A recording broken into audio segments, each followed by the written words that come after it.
Malawi Brief. Kafukufuku wa ngozi ya ndege imene inapha amene anali wachiwiri kwa mtsogoleri wa dziko lino Dr. Saulos Claus Chilima ndi ena wayamba. Awotanya milandu a Felix Njawala ndi akuluakulu ena ndi amene ali mu komiti imene ikuyendetsa kafukufuku wa ngoziyo. Lero amene ayamba kuonekera kumaloku ndi anduna za chilungamo a Charles Mwango ndipo akulongosola zotsatirazi. Takhalani pomwepo. I'm prepared to give a detail of some background that was contained in the interim report. With your permission, Chair. Honourable Minister, we can proceed on that basis. Thank you very much. Honourable Chair and honourable members, the facts that came from the BFU interim report that this committee may wish to have in detail are as follows. 1. The interim report by the BFU was a very brief report. It had only 19 pages. And these 19 pages included the abstract, the factual information, personal information of the pilots, the aircraft information, meteorological information, Malawi airspace structure, radio communications, flight recorder, wreckage, and impact information. It also had a little bit of aspects on the survival aspects and safety, and made safety recommendations in the appendix of the report. My reading of the BFU report interim showed that the BFU relied on the testimonies of the flight information officer at Muzuzu Airport and the controller at Kamuzu International Airport in Lilongwe.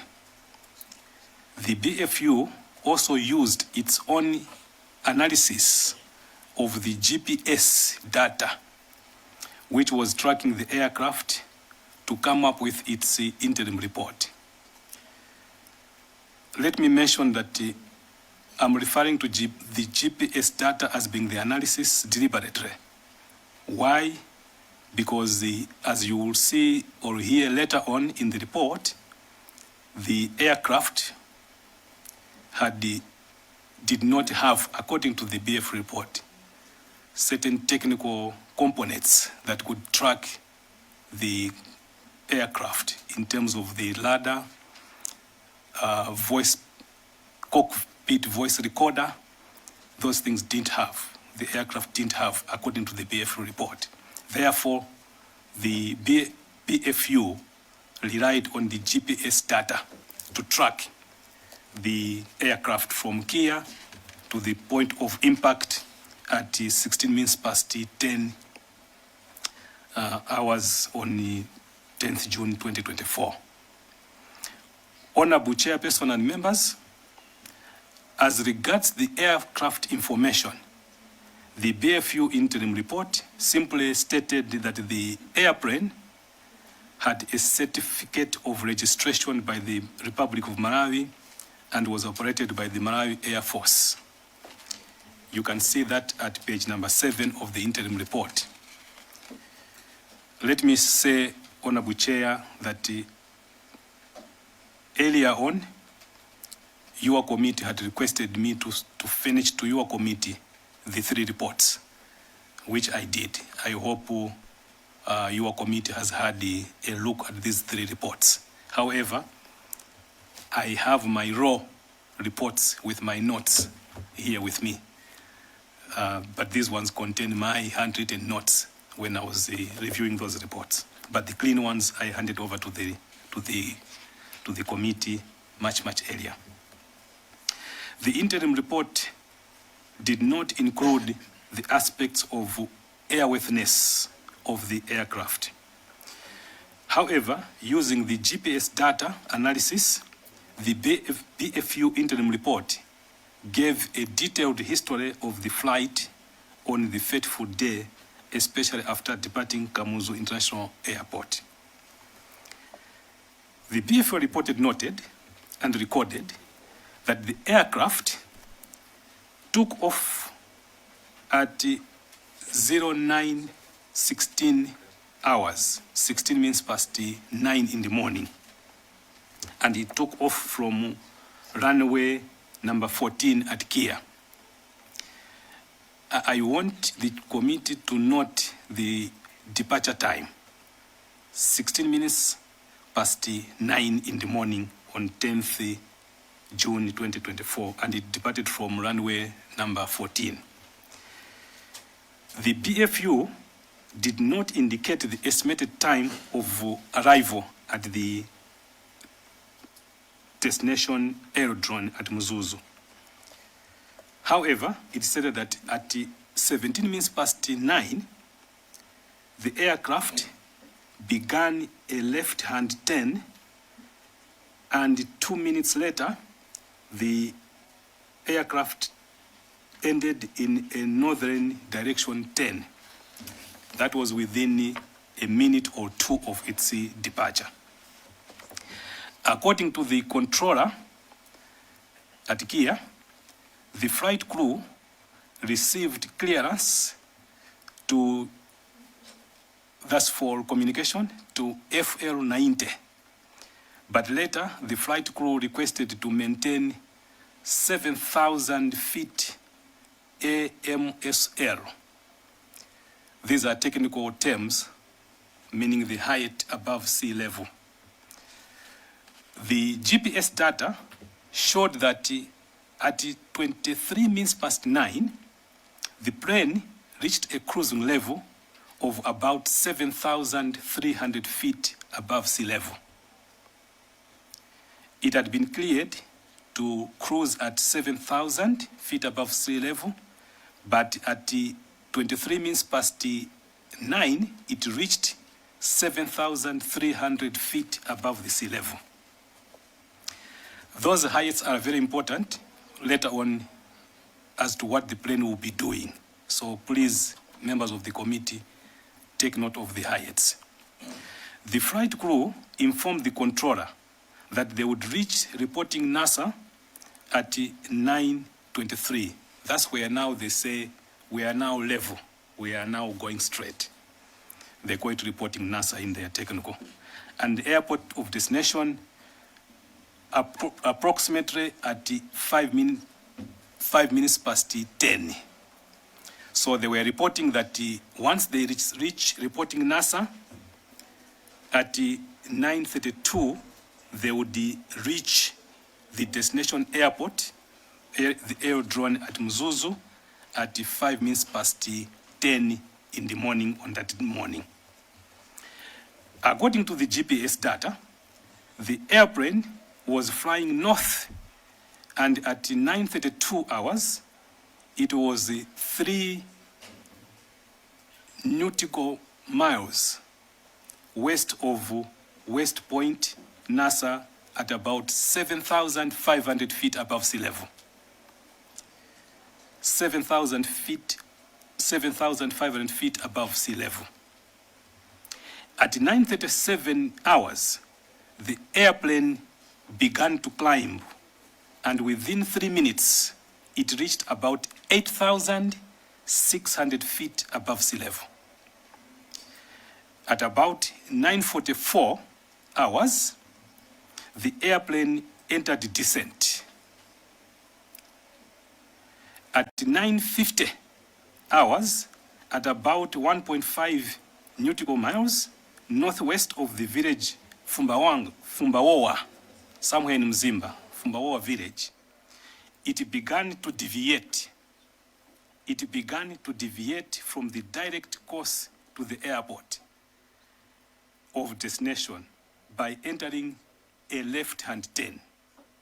So the airport was leaving the normal course that it was supposed to take, and it went to the left at around the village of Fumbawowa in Mzimba.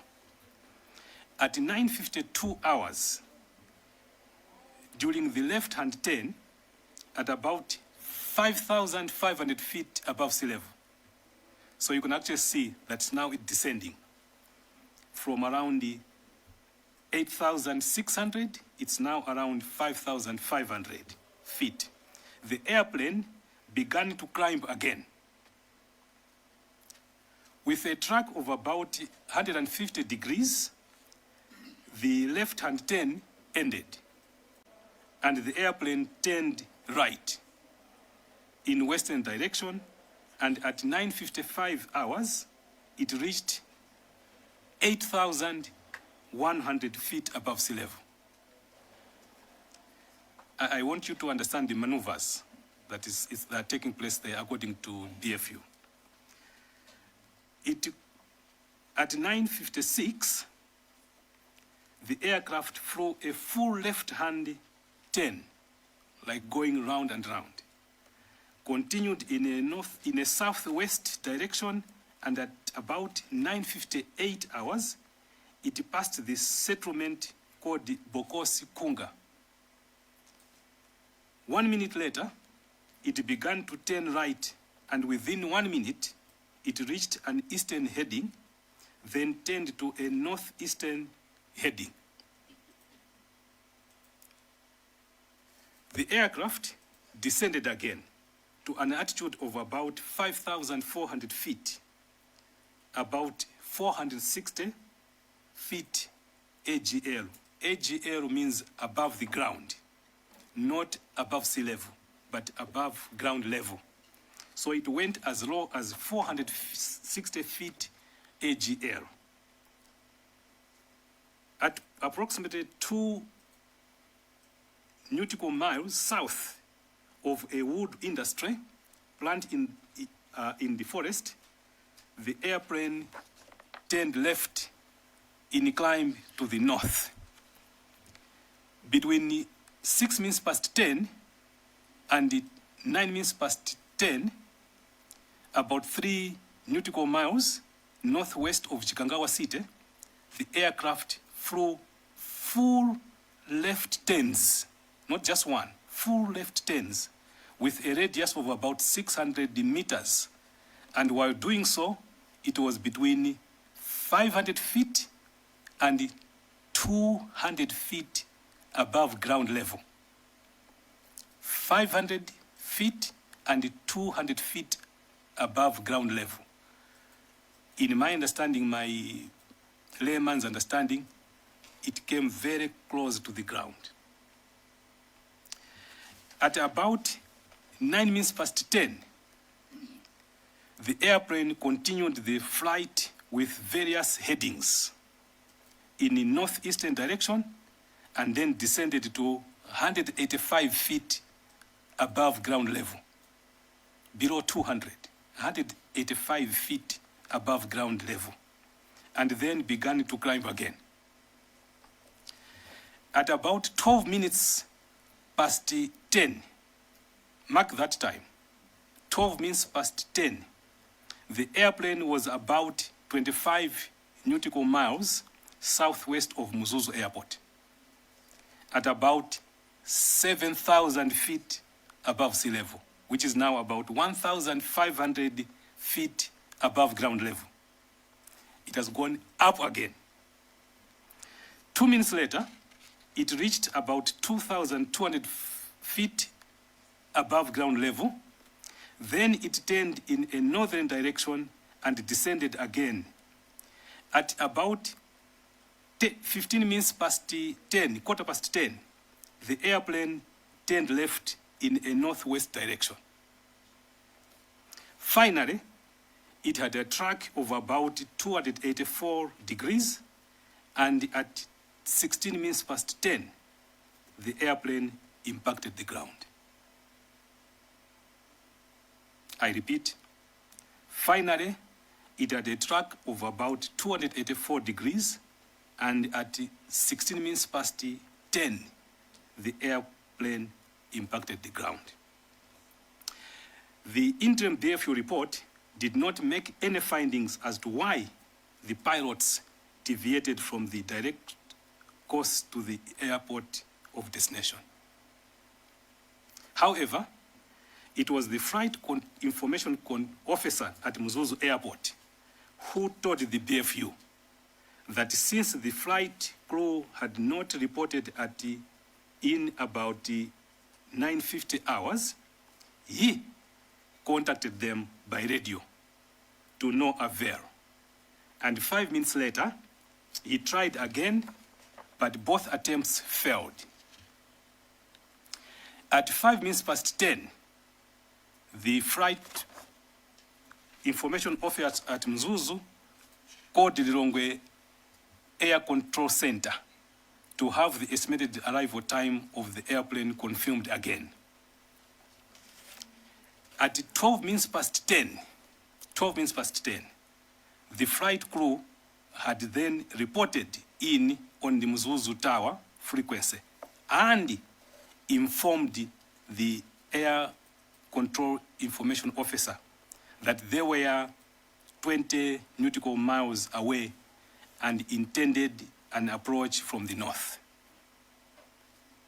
The Flight Information Officer communicated the weather information and that runway 17 was in use in Mzuzu.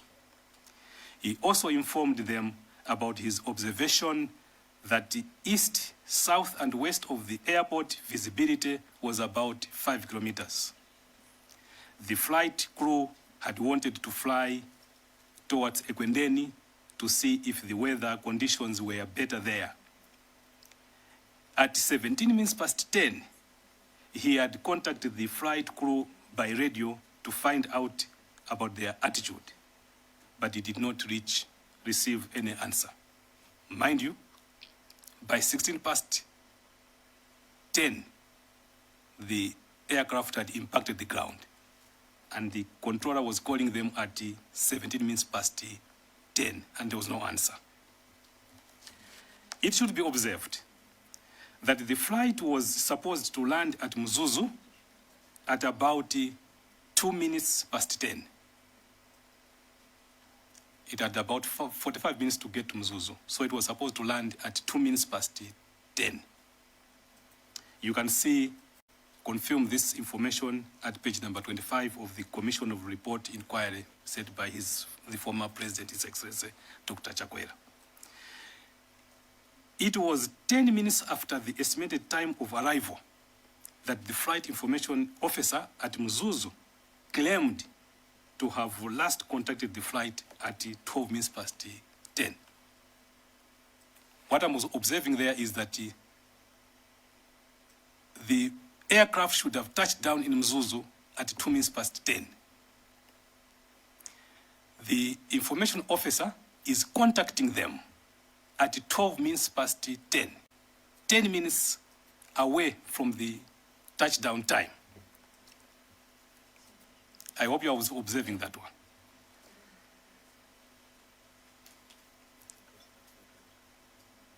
And at this time, the crew said that they were 20 nautical miles away from the destination airport at Mzuzu. By this time, the airplane had already deviated from the direct course of the destination point, and it has already performed those strange maneuvers. It has already, by the time the air information controller at Mzuzu is contacting them last at 10:12, the pilots have already embarked on those strange maneuvers. It is surprising to me that when the flight crew finally contacted the flight information officer at Mzuzu at 10:12, the flight crew never raised any alarm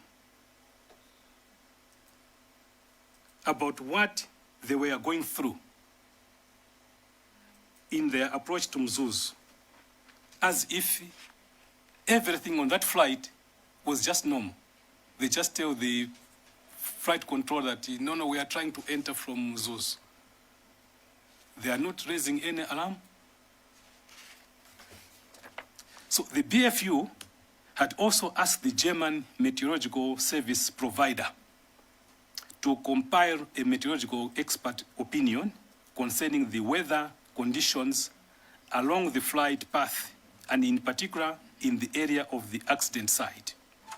However, at the time of publication of the interim report, this data had not been made available to the BFU. What I'm saying is that the BFU, for them to make a finding on the weather, they had asked their German experts, the German meteorological experts, to give them the weather opinion. But by the time they were writing the interim report, which I'm referring to, the German experts, meteorological experts, had not yet submitted their weather report. Mark that one. According to the interim BFU report, the airplane was not equipped with a cockpit voice recorder, or it was not equipped with a flight data recorder because, and I'm quoting, because these recording devices were not required by the relevant aviation regulations. End of quote. So the BFU is saying we've not found these things on the plane because they are not required by the aviation authorities to be on the plane. That's the reason they are giving.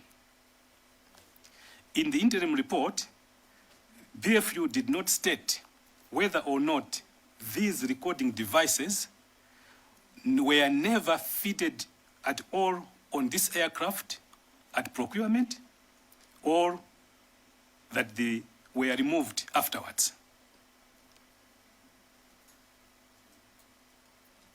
Or whether such recording devices had been removed afterwards.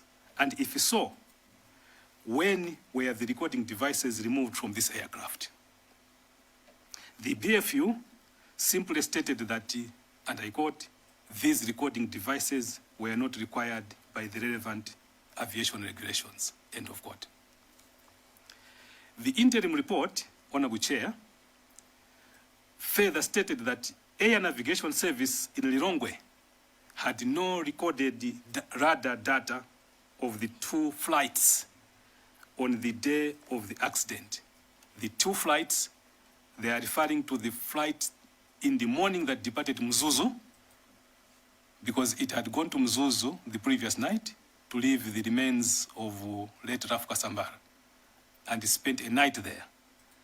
And it left Mzuzu to come to Lilongwe to pick the vice president that is in tourage. So there are two flights on that particular day. The inward bound from Mzuzu to Lilongwe, and the outward bound from Lilongwe back to Mzuzu, those two flights. It says, the report by BFU says, the Air Navigation Services in Lilongwe had no recorded radar data of the two flights on that particular day. That is from Lilongwe to, from Mzuzu to Lilongwe, and the fateful flight from Lilongwe to Mzuzu. No explanation has been offered for the absence of the recorded radar data on this fateful day for both flights. The interim report by BFU also stated that the navigation system, what they call the Garmin Area 760, Garmin Area 760, had recorded position data, GPS position and attitude above time. The recording of the accident flight began at 08:46:48 seconds. That is 08:46 hours, 48 seconds. That's when the recording started for that flight. That's the GPS position. At the apron of the departure airport, and it ended at 14 seconds, 16 minutes past 10. Mind you, the aeroplane impacted the ground at 16 minutes past 10. So the GPS was recording from around 46 minutes or 14 minutes to 9, and it only stopped recording at 16 minutes past, of course 14 seconds later. Because that time I think the plane stopped, or the engine stopped, whatever.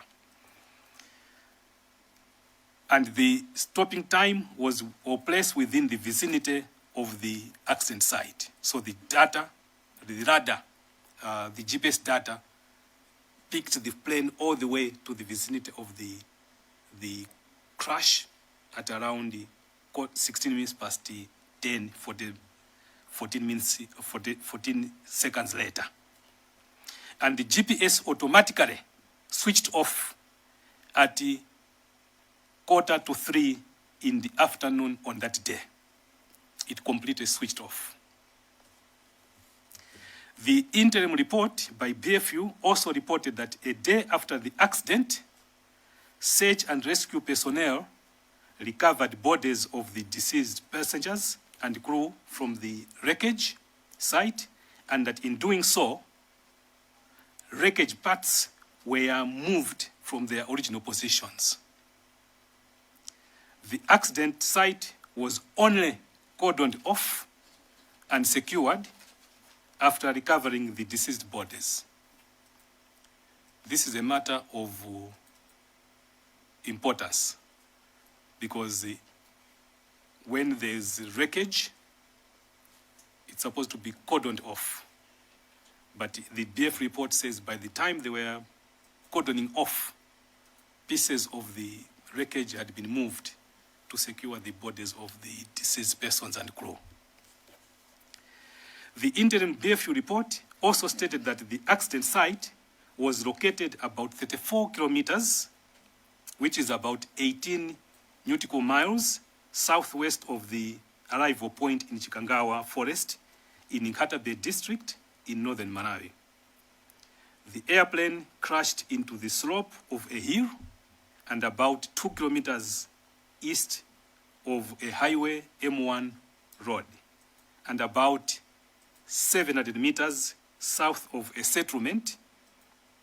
This one you can see at page 11 of the interim BF report. So the aircraft, according to BFU, crashed about 700 meters away from a settlement where there were people there. The interim report also stated that the BFU removed and seized the warning and caution panel indicator and the Garmin Area 760 in order to read this out at their BFU lab in Germany.